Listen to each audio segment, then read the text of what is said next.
He had arrived before the sun rose. The marina was still asleep, boats bobbing gently in their slips, gulls circling lazily above the calm water. The air was heavy with salt and silence, the kind that only existed between tides. He moved like he belonged there, but not in the way others did, not with arrogance, but with memory. He knew these docks. Had worked them once. Not as a guest. As a boy with calloused hands and torn sneakers, learning the language of knots and waves before he learned algebra. Now, years later, he returned not with noise, but with precision. He parked 2 blocks away. Not because he couldn't afford valet, but because he didn't like being watched. He liked arriving unseen. Walking slowly. Noticing how people looked at him when they didn't think they needed to respect him. It told him more than LinkedIn bios ever could. He wore the same clothes he always did when traveling. A weathered t-shirt, the kind that carried stories in its fading threads. Khaki shorts that fit too loosely to be fashionable. Shoes that still bore sand from the last coast. No watch. No sunglasses. No designer anything. He didn't believe in dressing for approval. He dressed to move.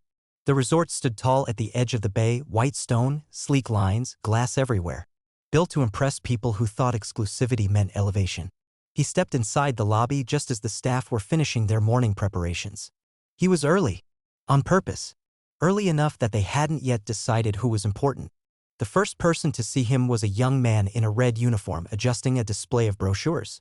He glanced up, blinked once, and offered a mechanical smile before returning to his task. The second was the valet supervisor. Older. Sharper. Trained to assess value in 2 seconds or less. He looked up from his list, scanned the figure walking toward the reception desk, and frowned. The walk was too casual. The clothes too plain. He stepped forward. "Sir, this is a private check-in. Guest reservations are handled through concierge upstairs." The tone wasn't rude. Just rehearsed. Polite enough to avoid complaints. Dismissive enough to redirect. He didn't argue. Just nodded, stepped aside, and opened his phone. The front desk attendant noticed the exchange. She didn't intervene. She just watched. And when he stepped up to her desk a few moments later, she forced a smile. "How can I help you?"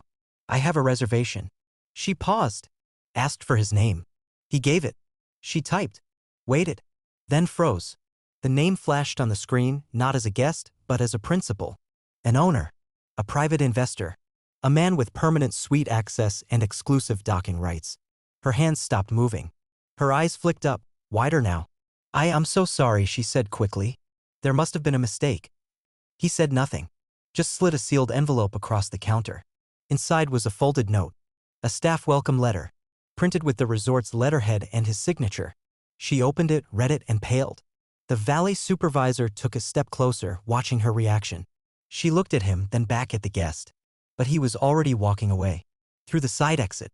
Toward the dock. Past the slips lined with rental boats and party yachts. To the farthest end of the pier. Where a yacht waited. Not rented. Not borrowed. Built. Custom designed. White as salt. Edged in steel. Powered by silence. And stitched into the hull, near the bow, his initials, subtle, elegant, final. Because you don't need to shout when you own the ocean you arrive from. The yacht didn't wait. It never did. It moved with its own rhythm, powered not by urgency but by inevitability. As he stepped aboard, the hum of its systems greeted him, quiet, confident, precise. The crew didn't ask questions. They didn't need to. They knew the man who built it wasn't interested in pageantry. He paid well, spoke little, and moved like a tide no one could predict but everyone felt. He didn't stay long on the water that morning. Just enough time to reset. To breathe. The sea had always been a mirror for him, unforgiving, honest, steady. It didn't care what you wore. It respected only skill. The wind didn't ask for your resume. The horizon didn't flinch at your skin. That was why he came back. Again and again. The resort was already waking up as he returned. The tourists had begun filling the lobby. Brunch menus were being printed. A jazz trio was tuning instruments on the patio. People were arriving in designer sandals and pressed linen, their luggage pushed on carts by men in gloves. No one noticed the man in the worn t-shirt slip past them, returning from the dock. He didn't need their attention. He only needed to see. He sat at a table near the edge of the garden courtyard, behind a line of palms. Ordered a coffee, black, no sugar. The server didn't recognize him but treated him well. She smiled without calculation. He liked that. Her hands were quick, her posture honest. She moved like someone who didn't expect anything for free. Across the courtyard, the valet supervisor was speaking to another staff member, laughing about something. Their eyes drifted toward the dock once or twice, toward the place where the yacht had just disappeared back behind the cove. They didn't know who it belonged to, but they sensed it mattered. Mid-morning, a couple entered the lobby, perfectly dressed, loud with the ease of money that never needed to explain itself. The woman wore sunglasses indoors. The man had the voice of someone used to hearing his own instructions carried out immediately. They were here for a private event. Something small, exclusive. Invite only. He watched as the front desk manager greeted them. A different tone now, measured, curated, deferential. They were led to the suite hall. Champagne was offered.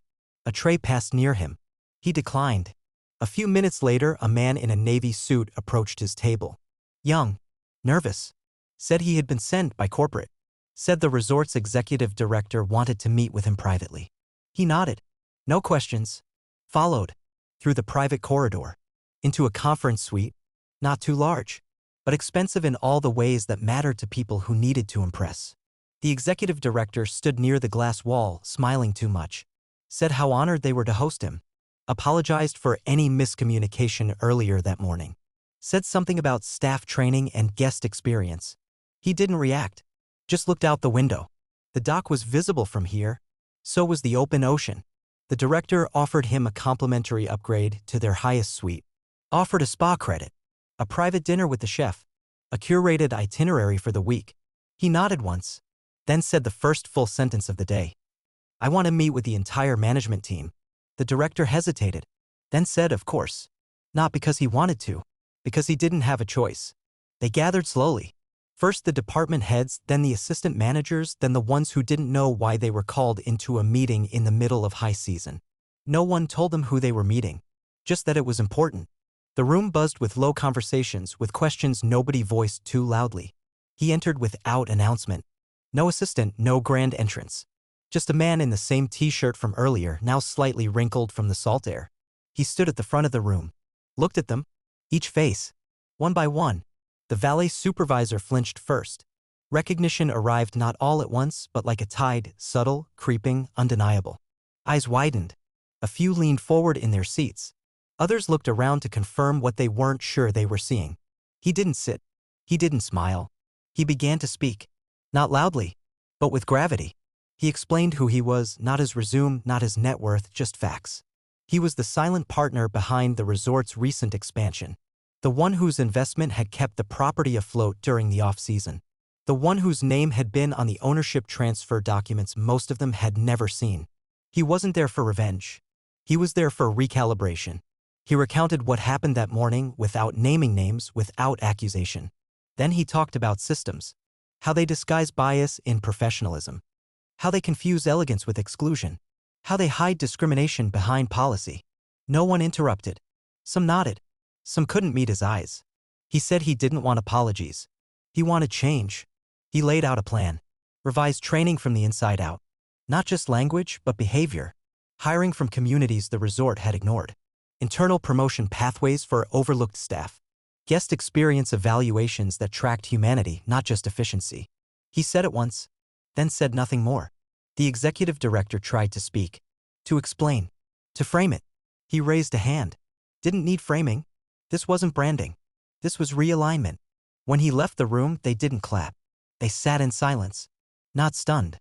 Awake. Outside, the sun had risen higher. The dock shimmered. A small boy stood near the edge, pointing at the spot where the yacht had been. Asking his mother who it belonged to. She didn't know. And he didn't tell her. Because sometimes power isn't in being seen. It's in knowing exactly when to be. The fourth day was different. The air in the resort had changed. Not louder, not panicked, just sharper. Like everyone had suddenly remembered they were being watched. Staff walked straighter. Smiles were realer. Not from fear, but from recognition. They knew now that every guest could be the one. The one who saw everything. The one who didn't speak until he owned the room. Andre, because that was his name, though few used it, moved through the property like a current. Not fast. Just constant. He spoke to no one unless they spoke first. He walked the perimeter of the garden suites. He stood in the back of kitchens and watched prep without saying a word. He sat in the staff canteen and ate beside people who never looked him in the eye the first 2 days. He never introduced himself. He never had to. Stories had already done that. Some knew him as the investor. Others whispered, the guy with the yacht. It didn't matter. What mattered was what changed in his presence. The staff stopped pretending. They started showing up. A front desk associate who had never been allowed to lead training now rewrote the orientation packet. A lifeguard who had a degree in hospitality design began sketching redesigns for the beach bar that the architects had failed to optimize. A line cook who never got credit for his vegan dishes was asked to develop a new menu. Andre approved everything silently. He didn't call it diversity. He called it obvious. People perform when they feel seen. They create when they feel safe. And they lead when someone trusts them before they've earned it on paper. The executive director stayed quiet through most of this. Not resistant, but cautious. He saw the system unraveling, not violently, just gradually, like a curtain pulled back from a window that had never known sunlight. He called for a meeting. Andre accepted. They met in a private suite. The director offered wine. Andre declined. The director asked how long he planned to stay. Andre didn't answer. The director asked if he wanted to rebrand the resort. Andre shook his head. You don't fix a broken compass by repainting the dial. You fix it by finding true north. And true north for him had always been people. Not presentation. Not perception. Purpose. That evening, Andre walked the dock again. No one stopped him this time. A new attendant nodded at him with something close to respect, something still trying to become comfort. He boarded the yacht and stood at the bow, watching the last of the sunset fold behind the ocean. He didn't need the resort anymore. But the resort still needed him. Because what he brought couldn't be bought. It had to be earned. And they were just beginning to learn how. By the 5th week, the resort no longer felt like a performance. It had loosened. Not fallen apart, just exhaled. People no longer moved like they were auditioning. They moved like they belonged. And for the first time in a long time, guests noticed something more than amenities. They noticed warmth that wasn't scripted. Service that didn't feel like obligation. They noticed a place becoming human. Andre stayed invisible through most of it. He didn't need to oversee. He trusted momentum. The systems he had quietly rearranged were now running on trust, not fear. He watched the results from a distance, the increase in return visits, the unsolicited 5-star reviews, the subtle drop in turnover. The numbers followed what the culture led. One morning, a couple from the city arrived unannounced. Mid-40s, professionally dressed, confident in that narrow way reserved for those who never had to question whether they were welcome. They expected priority. They got it, though not because of their style or their money or the way they pointed with 2 fingers instead of 1. They got it because the system was now designed to see people as people, not as profiles. Still, they watched the staff too closely, measured every interaction, asked to speak to someone more senior when their upgrade request wasn't approved. They used phrases like, the level of clientele we're used to, and surely, someone can make an exception. Their tone was clean but condescending. Andre stood nearby, listening, not interfering, just watching what the system he had rebuilt would do. The manager on duty, someone who had once been passed over 3 times for promotion, stepped forward. Calm, direct, unshaken. She didn't apologize unnecessarily. She didn't bend. She explained the policy. Then she offered alternatives. Not because they demanded it, because she knew the experience still mattered. The couple accepted the terms, if reluctantly. But more than that, they left surprised. Not by what they got, but by the fact that someone they thought beneath them had told them no with such grace. Later that evening, the staff gathered informally. Just a few, sitting on the sand near the far end of the resort, where the guests didn't walk and the stars could actually be seen. Andre joined them. He didn't say much. They didn't ask him to. They talked about life, about past jobs, about things they never thought they'd be allowed to try. One of them asked him why he came here in the first place. He looked out at the water, then said, to see who would look at me before I gave them a reason to. The silence that followed wasn't heavy. It was understanding, because everyone in that circle had once worn the wrong shoes, the wrong voice, the wrong last name. And now they were building something together, not to prove themselves, but to stop anyone else from having to. The 6th month came quietly. No ceremony, no press, no dramatic announcement of a new era. Just another day of wind along the docks and steady footsteps in the marble halls. The resort no longer needed to pretend it was something more than it was, because now it was finally enough. Not because it had become more luxurious, but because it had become more honest. Andre stood on the balcony of a corner suite that used to be reserved for investors and dignitaries. Now, it was used for team workshops and creative planning sessions. The view hadn't changed. Still the same stretch of ocean, same curve of coastline. But the air felt different, cleaner, like the building itself had started breathing again. Below, the staff moved through their rhythms. Guests lingered longer. The lounge music was no longer overbearing.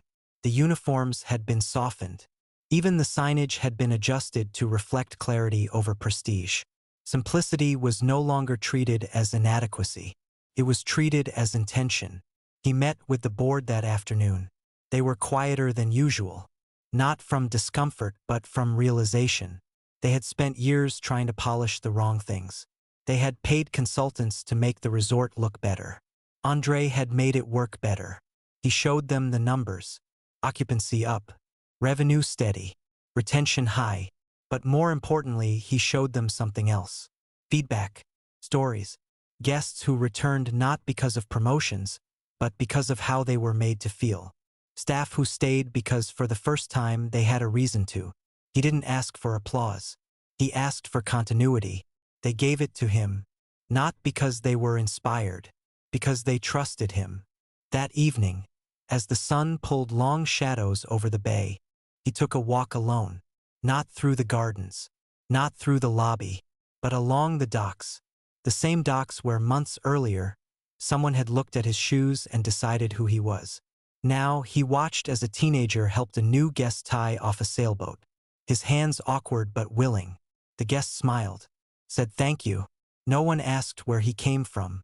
No one cared about his shirt. Andre reached the end of the dock, stood by the water. The yacht waited as it always did. Sleek, quiet, unlabeled, except for the subtle stitch of initials near the stern. He didn't board it. He just stood beside it and watched the light fold over the hull. A staff member approached quietly, holding a clipboard, eyes unsure. Is there anything else you need, sir? Andre turned, smiled. No. Then after a pause, he added, just keep it like this. The man nodded and left him alone with the wind, because some endings don't come with applause. They come with alignment, with knowing that you no longer need to prove what's already been rewritten. And the ones who once said he looked too cheap, now answered to a system that no longer priced people by their appearance. It measured them by how they showed up when nobody expected them to.